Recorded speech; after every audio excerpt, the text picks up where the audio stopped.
মুসলিম এক নারীর হিজাব টান দিয়ে খুলে ফেলেছেন ভারতের বিহার রাজ্যের মুখ্যমন্ত্রী নীতিশ কুমার। সোমবার পাটনায় সরকারি এক অনুষ্ঠানে এমন ঘটনার পর ভারত জুড়ে তীব্র প্রতিক্রিয়ার সৃষ্টি হয়েছে।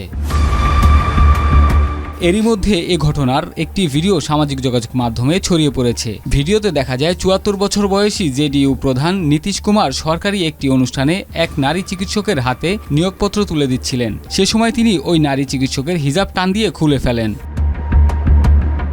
এ ঘটনার পর সেখানে উপস্থিত কয়েকজনকে হাসতে দেখা যায়। একই সঙ্গে বিহারের উপমুখ্যমন্ত্রী সম্রাট চৌধুরীকেও নীতিশকে থামানোর চেষ্টা করতে দেখা যায়।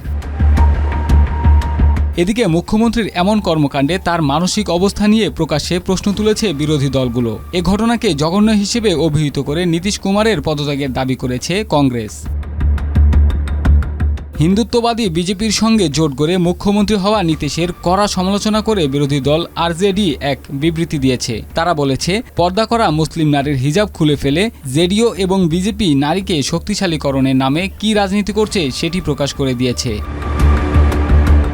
এর আগেও বিতর্কে জড়িয়েছিলেন নীতিশ কুমার। গত নভেম্বরের বিহার বিধানসভা নির্বাচনের কয়েক সপ্তাহ আগে এক জনসভায় এক নারীকে মালা পরানোর ভিডিও ভাইরাল হলে সমালোচনার মুখে পড়েন তিনি।